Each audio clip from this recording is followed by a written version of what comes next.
এত ভয় পাচ্ছেন কেন? মানুষের পরিস্থিতি সবসময় একরকম যায় না। মনে রাখবেন, পরিস্থিতিও বদলায়, তবে সময়ের অপেক্ষা। আপনি কি কখনো এভাবে ভেবে দেখেছেন, মানুষ যখন জীবিত থাকে তখন মাটি থেকে রিজিক গ্রহণ করে, আবার মানুষ যখন মারা যায় ওই মাটি আবার মানুষকে রিজিক বানিয়ে ফেলে। আবার আমার মনে হয় আপনি এভাবে কখনো কল্পনা করেননি যে একটি গাছ থেকে অসংখ্য ম্যাশের দেশলাইয়ের কাঠি তৈরি করা যায়, আবার একটি দেশলাইয়ের কাঠি কিন্তু অসংখ্য গাছকে জ্বালিয়ে দিতে পারে, শুধু পরিস্থিতি আর সময়ের অপেক্ষায়। আমি আপনাকে আজকে যে কথাগুলো বলবো, এই কথাগুলো কোনো বড় বড় মোটিভেশন বক্তব্য থেকে নেওয়া নয়, বরঞ্চ আমার হৃদয় থেকে বের হওয়া বেশ কিছু কথা। এবং এই কথাগুলো বড় কোনো পৃথিবীর সফল ব্যক্তিকে কেন্দ্র করে নয়, বরঞ্চ এমন সমস্ত ব্যক্তিকে কেন্দ্র করে যারা ছিলেন আল্লাহর পক্ষ থেকে মনোনীত। আমি জানি আমার চ্যানেলের অধিকাংশ দর্শক ইসলামিক মাইন্ডের। আপনারা সকলেই ইসলামিক সংস্কৃতি, ইসলামিক শিক্ষা, ইসলামিক আদর্শকে বেশি প্রাধান্য দেন। আমি আপনাদেরকে এমন কোনো বিষয় বলবো না যেগুলো আপনাদের মনের মধ্যে খারাপ লাগা সৃষ্টি করে, বরঞ্চ এমন বেশ কিছু বিষয় বলবো যেগুলো আপনার হৃদয়ের মধ্যে আল্লাহর প্রতি অকাট্য বিশ্বাস সৃষ্টিতে সহায়তা করে। তো চলুন শুরু করি। প্রথম আপনাদেরকে একটা ঘটনা স্মরণ করিয়ে দেই। আমাদের প্রিয় নবী হযরত মুহাম্মদ সাল্লাল্লাহু আলাইহি ওয়াসাল্লাম যখন হতাশাগ্রস্ত ছিলেন, তখন কিন্তু আমাদের আল্লাহ তাআলা আমাদের প্রিয় নবী হযরত মুহাম্মদ সাল্লাল্লাহু আলাইহি ওয়াসাল্লামকে পবিত্র কোরআনের আয়াতের মাধ্যমে জানিয়ে দিয়েছিলেন, নিরাশ হয়েও না, হতাশ হয়েও না, নিশ্চয়ই আল্লাহ তাআলা উত্তম পরিকল্পনাকারী। এবার উত্তম পরিকল্পনাকারী নিয়ে একটা কথা বলি, শোনেন। মহান রব্বুল আলামিন কিন্তু বারবার বলেছেন যে নিশ্চয়ই তিনি উত্তম পরিকল্পনাকারী। এ বিষয়ে না যাচ্ছি, আপনারা জানেন সকলে। এখন ছোট্ট করে একটা আমার হৃদয়ের ভালো লাগে আপনাদের সঙ্গে শেয়ার করি, যেটা আমি মাঝে মাঝেই বলার চেষ্টা করি এবং মাঝে মাঝে আমি স্মরণ করি। আজ থেকে হাজার হাজার বছর আগে কেনানের মরুভূমি থেকে যখন হযরত ইউসুফ আলাইহিস সালাম মিশরের মধ্যে গোলাম বেশে, অর্থাৎ যেখানে গোলাম বিক্রি করা হয়, যেখানে তাকে বিক্রি করা হয়েছিল, এবং তিনি মিশরের মধ্যে বলা যায় যে গোলাম হিসেবে প্রবেশ করেছিলেন, এবং ধারাবাহিকতায় তিনি মিশরের জাবিরা কারাগার, অর্থাৎ সবচাইতে যন্ত্রণাদায়ক, নিপীড়নদায়ক, মানে এমন একটি কারাগার যেখানে সর্বোচ্চ লেভেলের অপরাধ করলে ওই কারাগারের মধ্যে প্রেরণ করা হয় এবং সারাটা জীবন ওই কারাগারের মধ্যে থাকতে হয় মৃত্যুর শেষ পর্যন্ত। কিন্তু ওই কারাগারের মধ্যে বসে রাতের যখন অন্ধকার, হযরত ইউসুফ আলাইহিস সালাম একজনের সঙ্গে কথা বলেছিলেন, এবং ওই একজন হযরত ইউসুফ আলাইহিস সালামের সময় কিন্তু পরিবর্তন করে দিয়েছিলেন।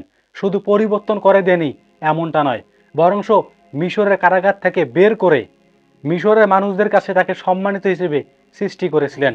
শুধু এখানেই শেষ নয়, এই তো সামান্য কয়েকশো বছর আগের ইতিহাস।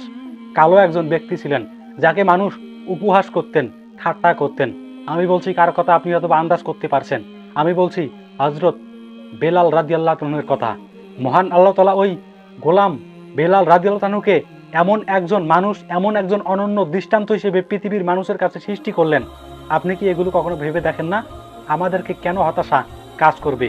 আমরা মানি আমার, আপনার বা আমাদের পরিস্থিতি এখন খারাপ, কিন্তু খারাপ পরিস্থিতি পরিবর্তন করতে পারে একজন।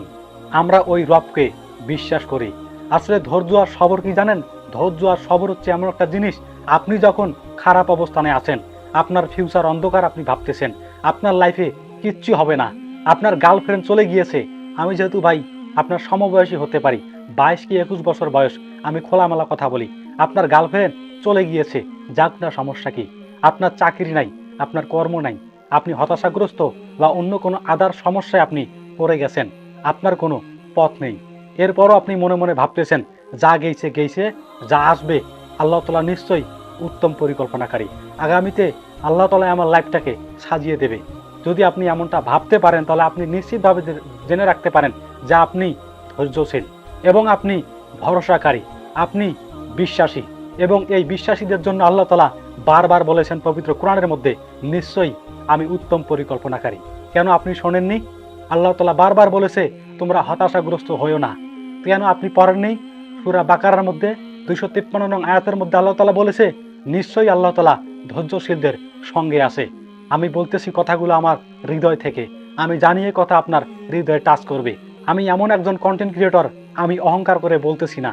আমি যে কন্টেন্টগুলো দেওয়ার চেষ্টা করি, আমি একবার হলে ভেবে দেখি যে আমার মতো যারা একটু পিছিয়ে পড়া মানুষ, তারা যেন একটু হলেও অনুপ্রেরণা পায়, তারা যেন একটু হলেও মনের মধ্যে ভরসা পায়, দিন শেষে যেন উপলব্ধি করতে পারে যে আমরা একা নই, আমাদের একজন আছে, আর যিনি আমাদের আছেন তিনি হচ্ছেন উত্তম পরিকল্পনাকারী।